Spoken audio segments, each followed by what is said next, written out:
Hey everyone, this is actually round 12 of the World Chess Championship Rapid 2024.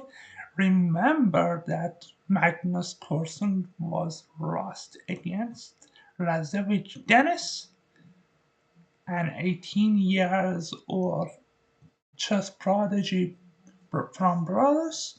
Now this is actually Fabi's time to just maybe actually to take revenge of Lazarus Dennis from take revenge of Magnus from him. So actually, not Magnus didn't revenge, but instead of that, Caruana Fabi just revenged that trust from actually Lazarus. So here we see this game. This is round 12 of the match, and here in this round, Carmona Fabi is having white pieces versus Ravzevik Denis, black pieces from Belarus, an 18 years old chess prodigy.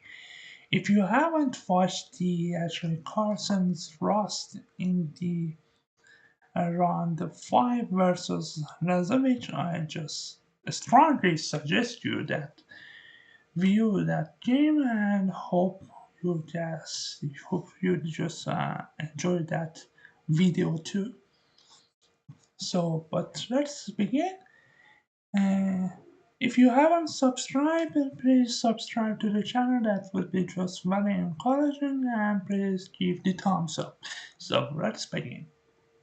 We see e4, and here just reservation response with the move e5, knight f2, knight c6, and here we see two knights opening and two knights defense and bishop c4. Yeah, and here knight f6. You have different several options. You can go for the right river attack by playing knight to g4, but Fabi could actually play this, or something like d3, which actually happened in the game was d3. So a slow play by Fabi we have. So we have d3, and after bishop to and after bishop to e7, we see knight c3, castles e3. Now after d6, bishop to e3. So normal developing moves we have. So black usually does it. Also plays bishop to e6, and here we usually actually might actually take in some cases take, and but it has a problem because the pawn on d5 can be pushed very easily. So in this case, Fabi actually decided to go for the knight to d5 idea. So knight to d5 was played, queen to d7, and here the move h3. So it's just preventing any bishop pin from g4. So after bishop to e8, d8, actually Razavik just rejected any knights on e7. So he played the move bishop to d8, and after bishop to b3, we see bishop takes on d5, it takes on d5, and here we have this knight to e7, and here c4 because the pawn on d5 was under attack, so Fabi just defended with the pawn on to c4. So we see c4 as I just mentioned, we see knight to f5 later from Lazavik. After bishop to d2, the move e4 was played, and here Fabi took. After knight takes, we see bishop to f4. So white's idea is just so simple: bishop to a4 to control this e8, and just to castle, and rook to e1 just control more over the files. We see bishop to f6 and rook to e1 to defend this pawn after knight to c5. So queen e7 is just a serious threat in this position. But bishop to c2 was played, and here we see queen to e7.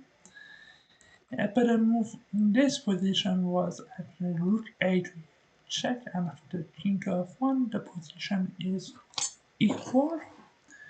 It's completely actually equal. White's threat is just b4 to push on the queen side here. But actually we see queen to e7 check, and here after king to e1, uh, bishop takes f5 is threatened, so you must be careful about this minor piece. So knight to h4, knight takes on h4, bishop takes on h4, so we see another piece exchange. After the g3, bishop g5, queen h5, so we are just attacking this and this. The only way to defend is or actually bishop h6 or h6. Okay,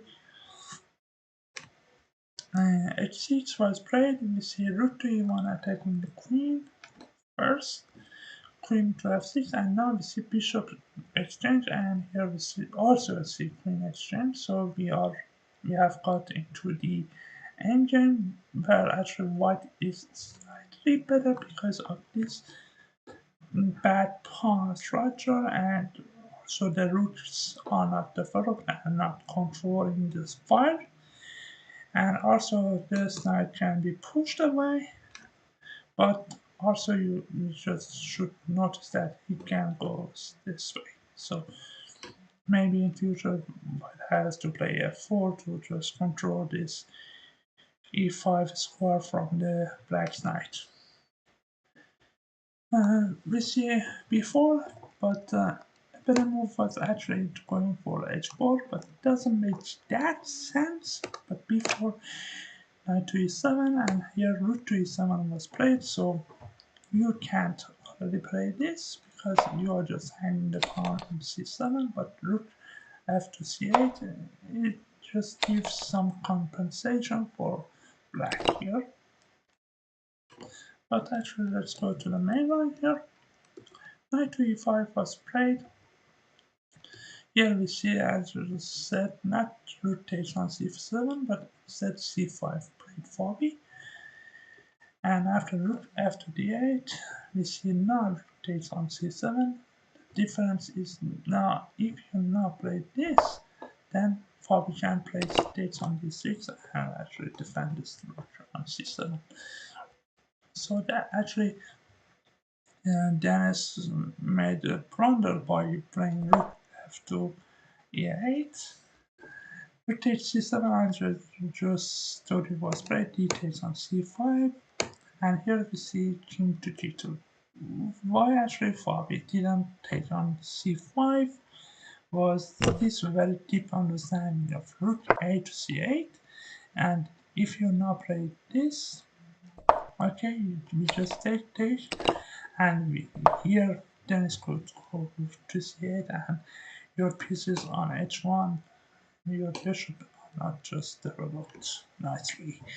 So that's why actually Fabi, instead of this, if rook takes on b7 was a better chance, rook takes on c5 and bishop b3, but after knight to c4, this game is quite complicated. Knight to a4 just. So after, for example, this, knight takes on b3, and this is just equal position, and if you try bishop to a4 to attack this, we again see this, and the bishop takes on d1. It is not possible to take because of this. So if we take, let me just show you this. But instead knight to d6 can be played, and after bishop to c6, and in this position I believe that black at least can hold it, because this knight is a nice blockade. But okay, let's go back to the actual main line, which actually Fabi decided to play king to g2. So Fabi has really a good understanding of the position king to g2. What a nice move. So letting actually to red and black to take on b4 and a takes on b4. We see rook a to c8, and now he plays the move d6. And actually, this rook a to c8 was just rounded. Instead of rook a to c8, Dennis could actually play king to f8, but this was very difficult to find. Instead, I will just let rook a to c8, and now here's the d7 pawn, and he took takes and rook to c8 was great, but it has a little difference is that the bishop is just controlling the escape square of the king. So rook to d1 you cannot take because this is just mate. So let's see if here just a simple mate because the bishop is just controlling the escape square at 7. After rook to d1, knight to c6 controlling this, we see b5. A better move was actually rook to d7, but b5 is also completely doing the job, meaning the piece. And this, we say, this was actually the end of the game, and Dennis decided to resign. And this is just a hopeless position. We are just going to c4 and taking also this pawn, and these pawns also will just collapse. For example, let me just see if I just do this and play this and I go this, and I can also take on there. It's just 3 hersey pawns versus 2 unhersey pawns. It's just game over. So that's the end of this video. Please don't forget to actually give the thumbs up, actually subscribe, and subscribe to the channel, and this would just give me a lot of energy and encourages me to actually put more interesting videos in the channel, which is actually your channel. So see you next time. Bye for now.